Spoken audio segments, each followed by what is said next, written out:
M Q M کی ایک rally تھی اس دن، تو انہوں نے پوسٹ پون کیے تھے، پتہ نہیں ایڈورس فیصلہ نہ آ جائے، تو مطلب ہے جب میرے حق میں فیصلہ آیا تو ان سب کی جان بچی. جان بچی. اچھا اب آپ آگے چلتے جائیے. اب آپ نے ذکر جی چھیڑ جی دیا. جی. ہائی کورٹ نے جب فیصلہ دیا اس کے بعد سب کی سانس میں سانس آئی ہے نا. تو اب انہوں نے آ کے اس میں تو سپریم کورٹ کے ججوں نے 2 دن کے اندر اٹھا کے فائل کو پھینکا کہ یار یہ سزائے موت کے فیصلے ایسے ہوتے. انہوں نے بری کر دیا. اب آپ نے جو سوال کیا ہے نا تو اب تو آپ نے یہ اب سندھ گورنمنٹ نے ان کے خلاف ریویو پٹیشن داخل کی ہے، آپ کیا کہیں گے؟ کہ بتائیے تو میں اس کے لیے صرف اتنا کہوں گا، اردو تو آپ جانتے ہیں نا اچھی طرح، جی جی. اور جن کو آپ سنا رہے ہیں ان کو بھی وہ اردو بھی اردو جانتے جانتی ہیں، ہیں. اور پنجاب میں بالکل. سب سے زیادہ اردو سمجھی جاتی ہے. اماں نے قسم کیا برا کیا، اور چھوڑ دیا. اماں نے قسم کیا برا کیا، کر کے چھوڑا اس سے برا کیا. پہلی کیس غلط بنایا تھا. تو آپ کرتے رہیں، لیکن میں آپ کو بتاؤں گی آپ جتنا بھی کریں گے. سندھ گورنمنٹ نے کیوں کیا ہے دوبارہ ریویو میں؟ کیا لگتا ہے آپ کو؟ ایم کیو ایم کو نکلنے جان بوجھ کے نکلنے دینا نہیں چاہتی، یا ان کو لگتا ہے کہ نہیں یہ لوگ ملوث ہیں؟ ایک بات میں بتاؤں، اللہ تعالیٰ نا، اللہ تعالیٰ کا ایک نظام ہے. وہ بعض اوقات نیچے سے اٹھا کے اوپر لے کے جاتا ہے، اور جب وہ وہاں سے غرور تکبر کرتا ہے تو اوپر سے نیچے پھینک دیتا ہے. ٹھیک ہے. اور پھر جب کسی کو رسوا کرنا چاہتا ہے نا تو اس کے منہ میں غلط الفاظ ڈال دیتا ہے. وہ آٹو پہ لگ کے بولنا شروع کر دیتا ہے غرور اور تکبر میں ڈوبے ہوئے لہجے. اور پھر اللہ تعالیٰ پھر یہ کرتا ہے جو آپ ابھی گفتگو کرتے چلے جا رہے ہیں، کیونکہ میں کسی کی گفتگو پہ گفتگو نہیں کرتا. آپ نہیں کہنا چاہتے؟ میں صرف آپ کو ایک بات جی بتاؤں. جی. ہیں؟ اچھا ہاں بولیں کیا. میں جلدی جلدی میں چاہ رہا ہوں، بہت ساری چیزوں میں بات کرنا چاہ رہا تھا. ثانی گل پلازا بھی ہوا ہے، ہاں اور اس میں ظاہر ہے جو رپورٹ بنائی گئی، جو کمیشن بنا تھا، اس کی رپورٹ بھی پبلک نہیں کر رہی پاکستان پیپلز پارٹی کی حکومت. اس میں کیا لگتا ہے آپ کو؟ کیونکہ ظاہر ہے آپ وزیر داخلہ بھی رہے ہیں، ان طرح کے واقعات آپ کے وہاں بھی دیکھی بھی ہیں، سنا بھی آپ یار نے. ایک بات بتاؤں، میرا دل اندر سے ایک بات کو بڑا اسٹیبلش ہے. کوئی شخص بھی، بدترین کافر بھی، مطلب کوئی ہوئی قاتل تو ایک الگ بات ہے، کوئی جلاتا ولاتا نہیں ہے کسی کو. یہ ہوتے ہیں حادثات، یہ ہوتی ہے غلطیاں، اور پھر بیوقوفیاں جو ہوتی ہیں نا اس کو ملٹیپلائی کر کے کیجویلٹی زیادہ کر دیتی ہے. ثانیہ بلدیہ میں بھی یہی ہوا. میں نے آپ کے مالکان کو کہا ابھی جب یہ فیصلہ ہو گیا، میں نے کہا یار دنیا میں دارالکفر میں بھاگتے پھرو گے، واپس آؤ اور آ کر فیکٹری چلاؤ. اور یہ جو 270 لوگ ہیں اپنی اولاد کو بھی کہنا کہ ان کی خدمت کریں. یہ شہیدوں کی اولادیں ہیں، تمہاری آخرت بھی بن جائے گی، ورنہ تمہاری قبر بھی گرم رہے گی اور تمہاری آخرت. اور جو انہوں نے خراب کیا ہے ان کی بھی. میں تو آپ کہہ رہے ہیں جان بوجھ کے کوئی نہیں جلاتا، ایم کیو ایم پہ تو واللہ الزام وکلا کو جلانے کا بھی ہے کہ بند کر کے وکیلوں کو آگ لگا دی. اب پتہ نہیں یار بن گیا. اب جس نے جلائی ہے بلائی وہ آگے بولے نا یار، آگے بولتا بھی کوئی نہیں. ایک میرے ہی ذمے کیوں ہے کار احتجاج، بولنا سب جانتے ہیں، بولتا کوئی نہیں. بہت سارے ابھی بھی تو الزامات لگے نا. سنیں 10 سال کے بعد 15 سال کے بعد ایک بلوچ عبد القادر بلوچ جنرل انہوں نے کہا کہ یہ ایم کیو ایم پہ، بالکل یہ ایم کیو ایم پہ خلاف تھا، یہ جھوٹا بیان تھا. جناپور والا نہیں. پھر جنرل امتیاز بریگیڈیئر امتیاز جی وہ تو مجھ سے بھی ملتے تھے نا، وہ انہوں نے بھی یہ کہا. سب جا کے اچھا یہ بات انہوں نے کی 50 لاکھ والی جو کہانی تھی بریک فیس لے کر آیا، وہ تو کہہ رہے ہیں انہوں نے منع کر دیا تھا، مجھے لیا نہیں بریک فیس. وہ بھائی 50 لاکھ نہیں تھے. سنے وہ تو میں نے ایک انٹرویو میں بھی کہا ہے، اگر آپ انٹرویو دیکھ لیں، یہاں سے 2 بڑے اٹیچ کیس آئے تھے، وہ بھیجے گئے تھے 90 پہ. تو جب انہوں نے منع کر دیا، کتنے پیسے تو انہوں نے یہ نہیں بتایا. 2 اٹیچ کیس تھے بھائی، اب پتہ نہیں مرے کتنے. ہوئے. اچھا یہ بات میں تو نہیں موجود تھا، ظاہر ہے. یہ مدینہ میں انہوں نے مجھے بتایا تھا جب وہ آئے ہوئے تھے بانی و قائد، اور انہوں نے کہا کہ انہوں نے دیا. انہوں نے کہا بھائی میں نہیں لوں گا پیسے. انہوں نے کہا یہ غریبوں کو بانٹ دیجیے. انہوں نے کہا ایسا کریں میں جنا گراؤنڈ پہ غریبوں کو بلا لیتا ہوں، آپ اپنے ہاتھ سے بانٹ دیں. آپ اپنے ہاتھ سے بانٹ دیں. تو مطلب کہنے کا یہ ہے کہ کردار میں جب تک نہیں بتا کوئی بڑا ہوتا ہی نہیں. بنے چاہے جتنی اونچی اپنے سر دستار کرے. میں اس کے ساتھ ساتھ پھر آپ سے کہتا ہوں کہ دیکھیے میں اسٹیبلشمنٹ کو بھی کہتا ہوں، وہ بانی قائد یا ایم کیو ایم اسٹیبلشمنٹ کے کبھی بھی خلاف نہیں رہی. ایم کیو ایم کا جب جب عروج آیا ہے تو اسٹیبلشمنٹ کے تعاون کے ساتھ آیا ہے. انہوں نے تعاون کیا ہے تو ایم کیو ایم، اور وہ بھی خلاف کبھی بھی نہیں رہے. لیکن یار ایک وقت ایسا یہ بھی تو پاکستان کے خلاف نعرے لگائیں گے تو پھر یار ظاہر ہے رویہ تو یہی ہوگا. دیکھو وہ ایک نعرہ لگا اور جسٹ 24 گھنٹے نہیں گزرے انہوں نے معافی مانگ لی. اب ایک شخص غلطی کر گیا نا، وہ معافی مانگ رہا ہے، تو اس کا مطلب ہے کہ اس کے اندر گنجائش ہے. آپ اسی کو کیش کرائیں، اسی کو کر کے رکھیں کہ آپ ٹھیک ہے. سنیں آپ، لیکن اگر ایک غلطی کر رہا ہے اور اس پہ ڈٹا ہوا ہے کہ ایسی کی تیسی میں جائے، یار ایم کیو ایم نے خدا نہ خواستہ آپ کو ایک ایم کیو ایم کی سائیکی بتا نہیں ایم کیو ایم کی سائیکی اس طرح سن لیجیے. جب یہ مظاہرہ کرتے ہیں نا تو پولیس آ جاتی ہے، یہ پتھراؤ کرتے تھے آ کے لیاقت آباد میں ادھر ادھر ہمیں پولیس میں پتھراؤ کرتے تھے، لیکن جیسی فوج کا ٹرک آتا تھا یہ پتھر پھینک دیتے تھے اور پھول پہناتے تھے. پورے آپریشن میں ایک گولی کسی رینجرز پہ یا فوج کے اوپر نہیں چلی ہے، ایک واقعہ ایسا نہیں. تو مسئلہ کہنے کا ہے ایسے لوگوں کو آپ انگیج کر کے رکھیں. 4.5 کروڑ لوگوں کو کراچی، حیدرآباد، نواب شاہ، سکھر، میرپور، وہ معافی مانگ رہا ہے، اس کو معاف کرو یار.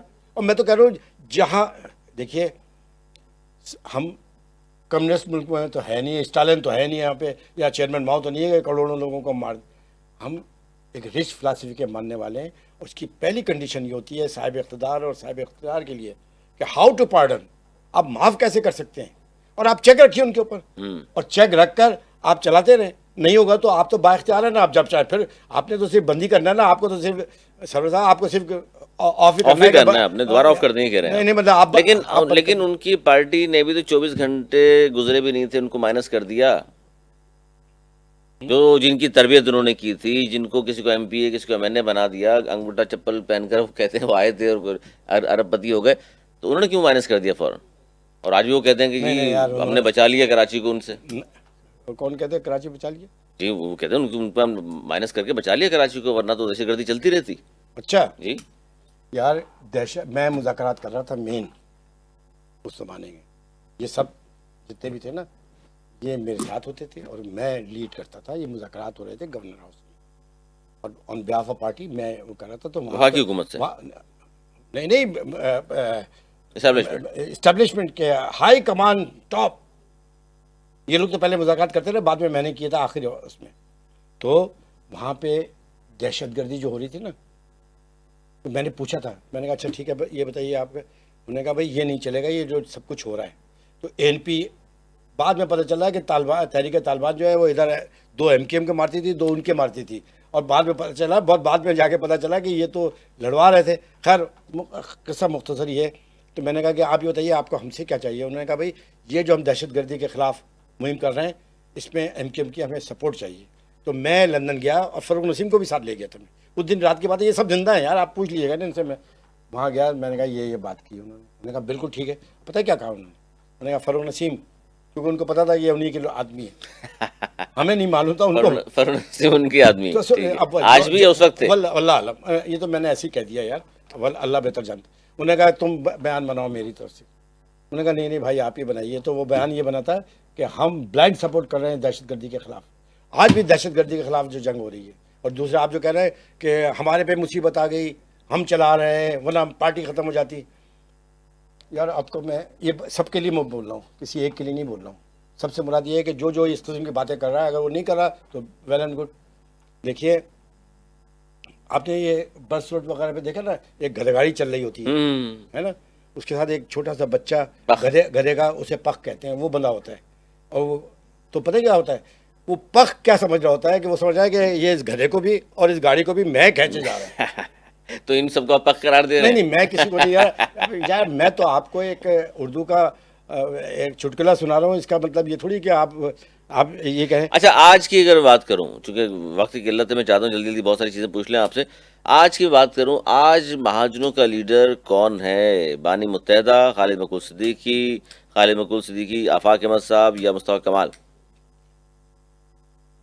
ایک بات سنیں، کراچی، حیدرآباد، نواب شاہ، سکھر، میرپور خاص،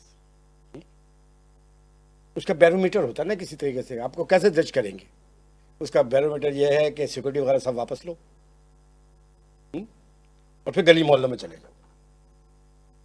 میرپور خاص بھی جاؤ، نواب شاہ بھی جاؤ، حیدرآباد میں بھی جاؤ، لطیف آباد میں بھی جاؤ، ٹھیک ہے، فیڈرل بی ایریا میں بھی جاؤ. لوگ ہار پور پہنا دیں تو علی بھائی آپ بھی ہار پہنا دینا، میں بھی پہنا دوں گا، ٹھیک ہے. لیکن اگر اس طریقے سے چلتا رہے گا نا، چلے میں ایک اور کہاوت سنا کے بات کو ختم. کو کتنی دیر ہے؟ جی 3-4 منٹ ہے میرے پاس. ایک نہیں تو یہ جو پھر اس کا مطلب کیا سمجھا جائے؟ آپ نے تو بات ایسی کر دی، تو اس کا مطلب ہے کیا آج بھی پاسبلٹی یہ موجود ہے کہ ہیرو کی آواز آ جائے؟ تو یہ آسمان ہے نا. میں نے تو کہا کہ پھر بند کر دینا یار.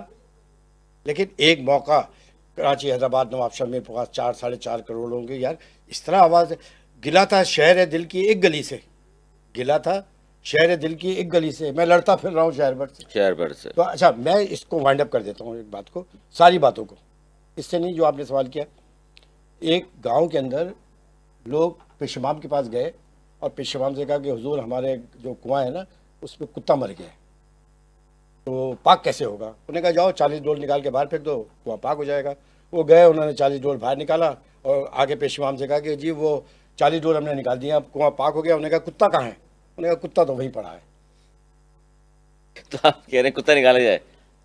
اب میں تو کچھ نہیں کہہ رہا, میں تو آپ کو واقعہ سنا رہا ہوں ایک لائٹر سائڈ میں کہ آپ کو اتنا سخت ہو گیا نا انٹرویو, تو میں نے کہا چلو میں آپ کو ایک کہاوت ہی سنا دوں.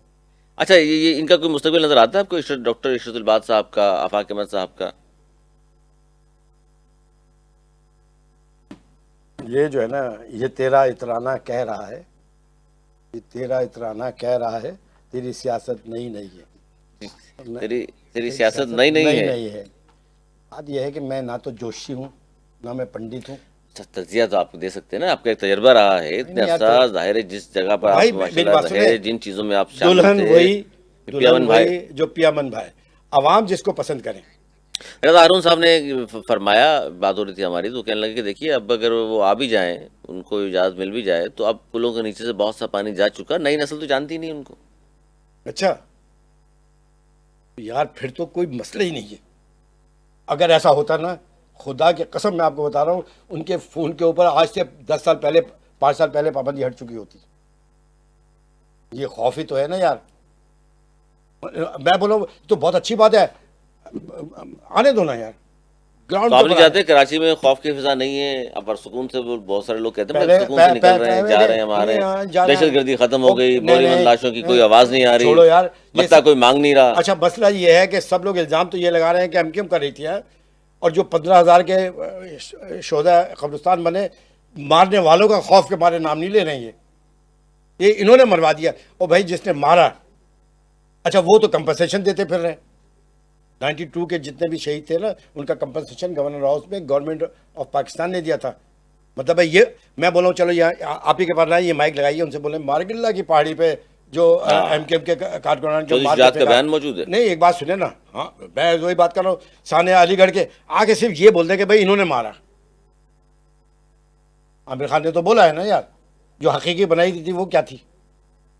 اچھا حقیقی میں آفاق احمد صاحب نے, میں نے 12 انٹرویو کیا, ان سے ملاقاتیں رہی ہیں, وہ آج بھی اس بات پہ ڈٹے ہوئے ہیں کہ اس زمانے میں انہوں نے یہ کیوں کہا کہ اسلم بیگ کے کہنے پہ یا کسی کے کہنے پہ نام ہم تبدیل کر دیں گے, مہاجر قومی موومنٹ سے ہم متحدہ بن جائے گی. میں یہی میرا اختلاف تھا جس کی وجہ سے میں چھوڑ کے چلا گیا. چھوڑیں ایک بھائی سنیں, یہ بات تو سکی تھی نہیں. اسلم بیگ کا تو معاملہ دور دور, میں نے کسی انٹرویو میں ایک دفعہ کہا تھا. اسلم بیگ کس طرح بنے؟ ایک بات ہے 91 میں. اچھا یہ جو گفتگو تھی یہ تھی عظیم احمد طارق کی. اچھا عظیم طارق نے ایک بات کہی تھی اپنے پورے پارٹی کے لائے, قائد تو وہی تھے نا بیٹھے ہوئے, تو انہوں نے کہا تھا کہ بھائی ہمارے 12 یا 15 MNA ہیں, ہم 10 دفعہ لڑیں گے, 12 ہی آئیں گے, اور یہ مسائل پورے پاکستان کے ہیں. تو اس کے اوپر انہوں نے ایگری کیا, بانی و قائد نے. یہ اس زمانے کی بات کر رہا ہوں. اچھا میں تو نہیں تھا اس میں, مجھے تو انہی لوگوں نے بتایا. پھر اور دوسری بات میں آپ کو بتا دوں, میں سب سے بڑا چیئرمین عظیم احمد طارق سے اتنی زیادہ مجھ سے محبت اور انڈرسٹینڈنگ تھی. میں جب سعودی عرب سے, میں تو یہاں پہ میں نے سیاست ہی نہیں کی, تو میں جب سعودی عرب سے آپ آتا تھا. اتنی محبت کرتے تھے, احترام کرتے تھے, آج پھر بتا بھی دیں قاتل کون ہے. یار ایک بات سنیے, میں نے ابھی ایک جملہ آپ کے ساتھ کہا تھا کہ ان کو جس نے قتل کیا, ایک دو تو بول رہے ہیں نا, عظیم طارق کو بھی انہوں نے مروایا, عمران فاروق کو بھی انہوں نے مروایا, فلاں کو بھی انہوں نے, تو اس کا مطلب ہے وہ تو انکار کر رہے ہیں کہ میں نے نہیں مروایا. تو سارے قاتلوں کی خبر آپ کو کیسے ہے؟ تو عدالت تو پتہ ہے کیا اقبالی بیان پہ دیں گے نا کہ بھائی مسئلہ یہ ہے کہ ہر قتل کا آپ کو پتہ ہے, مجھے تو نہیں پتا. مجھ سے ابھی آپ پوچھ رہے ہیں تو میں نہیں بتا رہا ہوں نا. میں تو ایک بندہ ہے نا, انہوں نے کہا کہ اس کی کنڈی کس نے کھولی, کنڈی میں تو نہیں کہہ رہا, لیکن میں آپ سے ایک بات کروں کہ نہیں تو آپ چاہتے نہیں تھے کیا بھائی, آپ پہلے چیئرمین تھے وہ عظیم طارق صاحب, اب آپ نہیں چاہتے تھے قاتل پکڑے جائیں, اس کے پوری پارٹی نے زور تو لگایا ہوگا, بعد میں پتہ کریں کون ہے آخر. یار ایک بات سنیں, عظیم بھائی بیچارے دا گریٹ مین, میں آج بھی ان کو کہتا ہوں بڑا, میں اگر بانی قائد اور یہ دونوں بہترین انسان تھے, وہ آنسو سے ہم روئے تھے ان کی موت. مسئلہ یہ تھا کہ ان کو بھی تو ایک لارا دیا گیا تھا نا بیچاروں کو کہ آپ روپوشی ختم کریں کیونکہ ہم 50,000 آدمی مار دیں گے. واللہ عالم یہ کہا گیا، مجھے بتایا گیا تھا، صحیح تھا غلط تھا مجھے نہیں معلوم، اور وہ بیچارہ بچانے کے لیے باہر آیا تھا. ہاں ورنہ رپورٹس تھے، وہ پریس کانفرنس کی پھر انہوں تو نے باہر بیانات ان کے لیے کون دے رہا تھا کہ آج وہ جوائن کر رہے ہیں حقیقی، کل جوائن کر رہے ہیں حقیقی. اچھا دوسری بات ہے، اب باہر میں گیا نا سب نا یار، اس زمانے میں تو یہ کرتا دھرتا آپ ہی تھے نا، سارے سید کوتوال آپ کے ساتھ تھے، آپ تو نام لے لے کے مار رہے تھے. میں نے 2002 میں جو الیکشن لڑا ہے نا الائنس ایریا سے، وہ نو گو ایریا تھا، میں پورے الیکشن کے دوران 1 منٹ کے لیے بھی نہیں گیا وہاں. اچھا مہم چلانے نہیں دی گئی آپ کو؟ نہیں چلانے کے، میں وہ مسجد کے باہر ہی کھڑا ہوتا تھا میں، اور وہ بیچاروں کو وہاں کے کارکن ادھر آتے تھے. اور میں نے کہا پورا مہینہ گزر گیا میں نوگو ایریا سے، اور پھر بانی قائد نے ان سب کو ڈانٹا کہ یار یہ تو سعودی عرب سے آیا، تم نے اس کو نوگو ایریا پہ ٹکٹ دے دیا. یہ جو کہہ رہے ہیں نا کہ ہر فیصلہ وہاں سے ہوتے تھے، مجھے نوگو ایریا سے ٹکٹ دے دیا، میں وہاں سے بھی جیت گیا. پھر مجھے وہ اورنگی ٹاؤن سے دیا گیا تھا ٹکٹ، وہاں ایک طوفان مچا، وہ میں وہاں سے لینڈ سلائڈ وکٹری سے نتیجہ نکلا کہ پارٹی کے 2 بڑے لیڈر، آفتاب شیخ صاحب حیدرآباد کی روایتی سیٹ سے آ رہے اور نسیم جلی صاحبہ یہاں سے آ گئی. تو وہاں جو تقریر ہوئی تھی نا، انہوں نے کہا وہ جمعہ 8 دن سعودی عرب سے آیا اور دونوں سیٹیں لے کے جیت کے بیٹھ گئے، اور تم لوگ یہاں رہتے ہوئے 2 سیٹیں ہار گئے. خیر یار یہ ساری باتیں اچھا نہیں لگتا اپنے. آج جاتے جاتے ایک سوال، کیونکہ پاکستان پیپلز پارٹی کی 18 سال سے حکومت ہے، مسائل کراچی کے بڑھتے چلے جا رہے ہیں، اس کے باوجود حل نہیں ہو رہے. ایم کیو ایم کے پاس 22 سیٹیں موجود، 36 ایم پی اے موجود. سر کیا ہوگا پھر؟ پاکستان پیپلز پارٹی کو کس طرح مجبور کیا جائے کہ لوگوں کے کام تو ہوں، بالخصوص ان کے شہری علاقوں میں؟ ارے یار میری بات سنیں، آپ بار بار یہ بات کر رہے ہیں، آپ وہ بھی یہ کہہ رہے ہیں کہ میں پھر کہہ رہا ہوں کہ ایم کیو ایم کو کارکنان کو قربانی کا بکرا نہیں بننے دیا جائے گا. میں کارکنان سے بھی کہہ رہا ہوں ان جھانسوں میں نہیں آنا. میں نے ابھی آپ کو کہا ہے نا کہ ان کی حکومت بھائی جو نہیں، آپ یہ کارکنان کو منع کر رہے ہیں تو اس کا مطلب ہے آپ تو جو سینئر لوگ اس وقت قیادت کر رہے ہیں، پہلے اور دوسرے نمبر پہ مصطفیٰ کمال صاحب اور خالد مقبول صاحب، ان کے انحراف کر رہے ہیں ان کے بیانات سے؟ نہیں انحراف کی بات کرو یار، یہ کوئی نعوذ باللہ حدیث سنا رہے ہیں جو انحراف کر رہے ہیں اور ہم پر کفر. ایک منٹ ٹھہر جائیے، ایم کیو مسئلہ ایم کے یہ اس وقت کہتا ستا وہی ہیں. اگر آج بھی آپ موجود ہیں ایم کیو ایم پاکستان میں تو میں ظاہر ہوں ہے نا، تو پھر آپ ان نہیں سے تو انحراف کیسے یہ مشورہ کہاں پر ہوا؟ ہاں یہ مشورہ کہاں پہ ہوا ہے؟ تحریک کوئی معمولی بات ہوتی ہے؟ مطلب کوئی کہہ رہا ہے ہم باغی ہیں، ہم باغی. اب یار ایک بات سنو. اچھا آپ بتا دیں باغی ہیں غدار ہیں؟ کیونکہ خالد مقبول صدیقی صاحب نے تو فرق بتا دیا باغی نہیں غدار یار کا. ایک بات سنیے، آپ بھی اسی بات پہ عمل تو نہیں کر رہے؟ نہیں یار ایک بات سنیں، میں سبھی کو کہہ رہا ہوں کہ بھائی پہلے تو جا کے ڈکشنری نکالو، دیکھو باغی ہوتا کیا ہے. اچھا میں زیادہ ڈیٹیل میں اگر بتا دوں نا کہ بھائی الطاف نے طاقتور تھے، ان کے خلاف بغاوت کی ارے مصطفیٰ یار کمال صاحب نے. ارے چھوڑو بھائی، مطلب ہے کہ گہوارے میں بیٹھ کر سید کوتوال کی گود میں سب اگر باغی ہو گئے. باغی کا مطلب پتہ کیا ہے؟ باغی کی سزا پتہ کیا ہے؟ پھانسی کی سزا. ان میں سے کسی کو بھی نہیں لگی یہ باغی ہے. باغی تو پھانسی کے پھندے بھی جاتا ہے نا، کامیاب ہو جائے گا تو ہیرو بنے گا نا. اچھا دوسری بات ہے بغاوت یا غدار. غدار وہ ہوتا ہے، میں تعریف بتا رہا ہوں، کیلکولیشن آپ کی ہے. غدار اسے کہتے ہیں جو دشمن کا ہتھیار بن جائے. دشمن کا جو ہتھیار بن جائے وہ غدار کہلاتا ہے. اور باغی جو ہے اسلامی نقطہ نظر سے بغاوت کی کوئی گنجائش ہی نہیں ہے، وہ واجب القتل ہے باغی. باغی واجب القتل ہے. ہاں مطلب آپ اور دنیا کی تاریخ اٹھا کے نہیں، اسلام کی تاریخ اٹھا کے سر دیکھیں. آخری 30 سیکنڈ ہے میرے پاس. ہاں بہت شکریہ، بہت شکریہ. بہت ساری باتیں سر آپ سے بھی گفتگو ہوتی ہے، ہمیشہ ہی ہوتا ہے کہ بہت ساری چیزیں دل چاہ رہا تھا پوچھوں میں آپ سے، لیکن وقت کی قلت ہے. ناظرین گفتگو آپ نے سنی رؤف صدیقی صاحب کی، اور ظاہر جب بھی بات کرتے ہیں بے لوس بالکل جناب لگی لپٹی نہیں رکھتے، جو یہ بہتر سمجھتے ہیں، جن چیزوں کو قریب سے دیکھا ہے بات کرتے ہیں، فضول الزامات کس پہ لگاتے نہیں. آپ یہ بتائیے آپ کس حد تک ان کی باتوں سے متفق ہیں؟ آپ کیا رکھا میرے کا انتظار. اگر پروگرام تک کے لیے مجھے اجازت، مولانا کی بات.